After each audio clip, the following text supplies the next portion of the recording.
হুৰ হুৰ হুৰ হুৰ হুৰ হুৰ হুৰাই দে আমাৰ দিগন্ত বাৰে লিখা গান তাৰে গান আপোন পথাৰখন মোকলাই নাই তাত কোৱা হৈছে এই কথাটো যে আমি জাতি জনগোষ্ঠীৰ ঊৰ্ধত অকল অসমীয়াহে আৰু সেইকাৰণে সেই কথাবিলাক যে আমি যে তেতিয়া ভাবোঁ এইটো 12 বছৰমান আগত কৰা গান দিগন্ত বাৰতে আমি দিগন্ত বাৰতে কলিতা লিখে কিন্তু আচলতে কলিতা হয় আমি সেই ধৰণে ভাবোঁ যে আমাৰ এই মানে জাতি জনগোষ্ঠী নাই অকল অসমীয়াহে আৰু সেই কথাটো মাজে মাজে মোৰ মুখত ওলাই যায় মোৰ চিনেমাটো ওলাইছে চিনেমাত মই ডাইলগে দিছোঁ মোৰ কোনো জাতি নাই মোৰ কোনো ধৰ্ম নাই মোৰ কোনো ভগৱান নাই মই কাঞ্চনজংঘা মানে কি অসমীয়া যি সদায় ওপৰত থাকিব বিচাৰে কোনো বান্ধোনৰ বাহিৰত গতিকে সেইটোৱে কথা আৰু সেইটো মোৰ কেতিয়াবা কওঁতে মানুহে বেলেগ ধৰণে ভাবি লয় কিছুমানে ফূৰ্তি পায় কিছুমানে চান্স লয় বেক চাইডৰ পৰা চ' সেইটো হ'ব নাপায় আচলতে মোক বুজি পোৱাটো বৰ ইম্পৰ্টেণ্ট কথা কাৰণ মই আজি 25 বছৰে যিমান পাৰে ছাৰ্ভিচ দিছোঁ যেনেকৈ ধৰণে নহওক গানেৰে হওক আৰু এতিয়াও দি আছে এতিয়াও দৌৰি আছোঁ এতিয়াও আছোঁ নমৰালৈকে দৌৰি দিম অসমীয়াৰ কাৰণে সেইটো মনত হুৰ হুৰ হুৰ হুৰ হুৰ হুৰ হুৰাই দে আমাৰ দিগন্ত বাৰে লিখা গান তাৰে গান আপোন পথাৰখন মোকলাই নাই তাত কোৱা হৈছে এই কথাটো যে আমি জাতি জনগোষ্ঠীৰ ঊৰ্ধত অকল অসমীয়াহে আৰু সেইকাৰণে সেই কথাবিলাক যে আমি যে তেতিয়া ভাবোঁ এইটো 12 বছৰমান আগত কৰা গান দিগন্ত বাৰতে আমি দিগন্ত বাৰতে কলিতা লিখে কিন্তু আচলতে কলিতা হয় আমি সেই ধৰণে ভাবোঁ যে আমাৰ এই মানে জাতি জনগোষ্ঠী নাই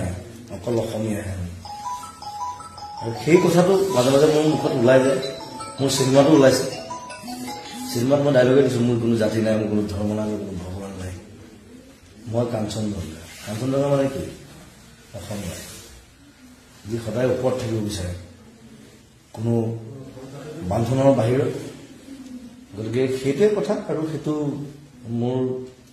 কেতিয়াবা কওঁতে মানুহে বেলেগ ধৰণে ভাবি লয় কিছুমানে ফূৰ্তি পায় কিছুমানে চান্স লয় বেক চাইডৰ পৰা চ' সেইটো হ'ব নাপায় আচলতে মোক বুজি পোৱাটো বৰ ইম্পৰ্টেণ্ট কথা কাৰণ মই আজি 25 বছৰে যিমান পাৰে ছাৰ্ভিচ দিছোঁ যেনেকৈ ধৰণে নহওক গানেৰে হওক আৰু এতিয়াও দি আছে এতিয়াও দৌৰি আছোঁ এতিয়াও আছোঁ নমৰালৈকে দৌৰি দিম অসমীয়া প্ৰায় 3 বছৰ ধৰি এই ছবিখনৰ লিখা মেলাৰ সৈতে জড়িত হৈ আছোঁ প্ৰায় 2.5 বছৰ আমি কেৱল লিখিছোঁৱেই তাৰপিছত এবছৰ সময় তাৰপিছৰ কামখিনি হৈছে আৰু যিহেতু এগৰাকী শিল্পীৰ জীৱন আধাৰিত এখন ছবি গতিকে শিল্প আৰু শিল্পী সত্তাক লৈ জুবিন গাৰ্গৰ যিটো দৃষ্টিভংগী তাৰ সৈতে বহু দূৰলৈকে সামঞ্জস্য আছে বিভিন্ন ধৰণৰ প্ৰসংগত তেওঁ কি ধৰণে চিন্তা কৰে তেওঁৰ আদৰ্শ কি তেওঁৰ বিচাৰধাৰা কি প্ৰেমক লৈ তেওঁৰ কি ক'বলগীয়া আছে সন্ত্ৰাসবাদক লৈ তেওঁৰ কি ক'বলগীয়া আছে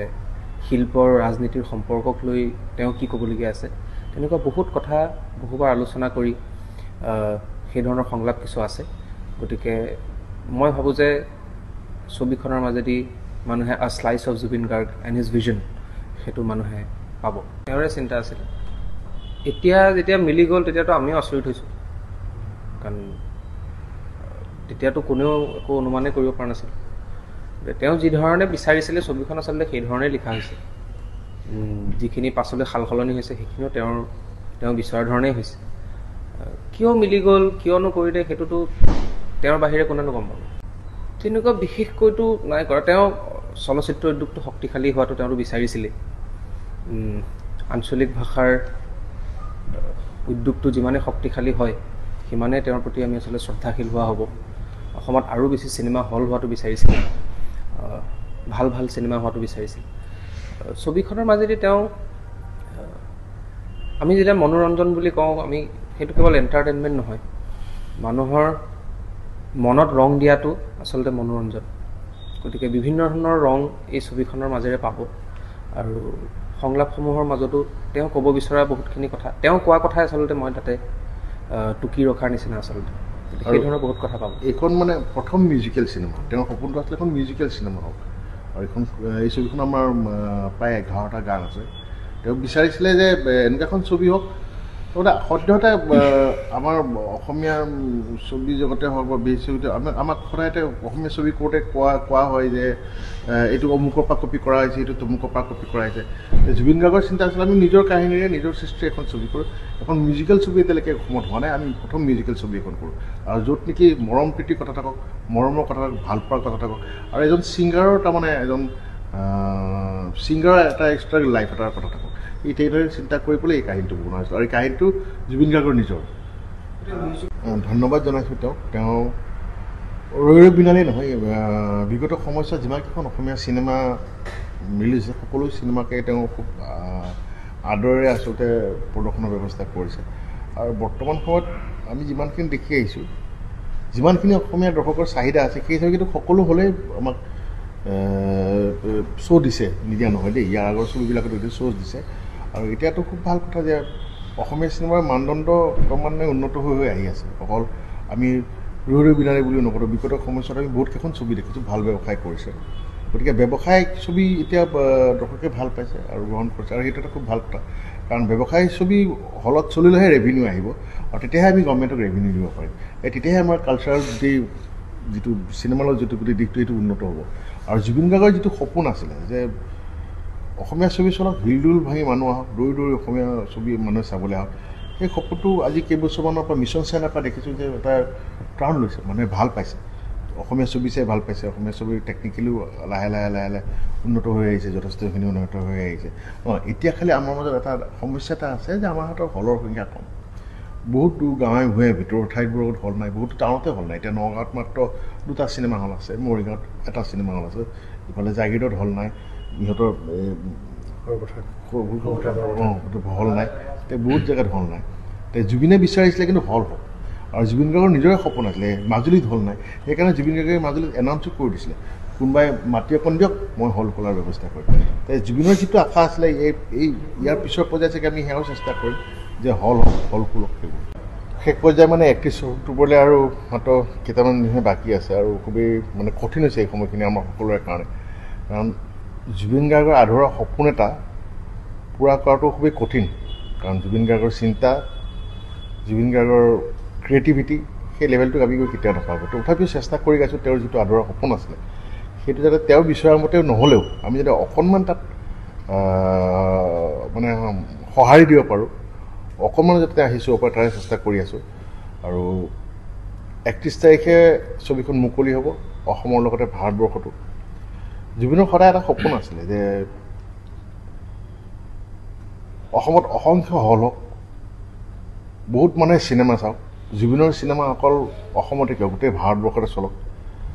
আৰু আজি হয়তো জুবিনৰ সেই সপোনটো আমি নহয় আচলতে গোটেই অসমবাসীয়ে এইটো জুবিনক কৰা মৰম জুবিনক কৰা আদৰ তাৰে হয়তো এইটো এটা প্ৰতিফলন হৈছে আজি গোটেই ভাৰতবৰ্ষতে জুবিনৰ ছবি ৰিলিজ হ'বলৈ গৈ আছে 31 তাৰিখে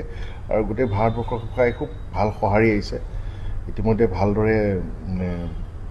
যিখিনি আমাৰ এডভান্স বুকিং টিকেট থাকে সেইবোৰো সুন্দৰকৈ হৈ আছে মই ভাবোঁ বা আমি গোটেইখিনিয়ে ভাবোঁ যে ছবিখন ৰাইজে ভাল পাব আচলতে যিটো হৈ গ'ল আমাৰ মাজত এতিয়া মই আচলতে সেই ট্ৰেইলাৰটোক আচলতে মই নাই চোৱা মানে যেতিয়া এডিটিং চলি আছিলে মই তেতিয়াই চোৱা কাৰণ মানে চাবলৈও মোৰ ভয় লগা নিচিনা হৈছে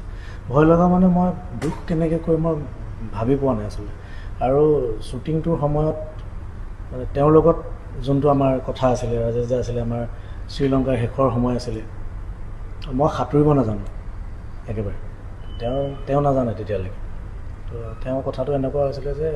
কৈছে আপুনি কিমান দূৰলৈকে যাম তেওঁ কৈছে মই তালৈকে যাম তাৰপিছত মই গৈ আঙুলিটো ওচৰত চাইছোঁ তালৈকে মানে এনেকুৱা দূৰতে হৈছে য'ত মই যাব নোৱাৰোঁ মই কৈছোঁ তালৈকে আপুনিহে যাব মইতো নোৱাৰিম তেতিয়া আহি যাবি মইতো বচাই লৈ নিম আৰু কোনেও নাজানে আচলতে সেইটো কেনেকৈ মিলি গ'ল আৰু যেতিয়া মিলি গ'ল মিলাৰ পিছত আচলতে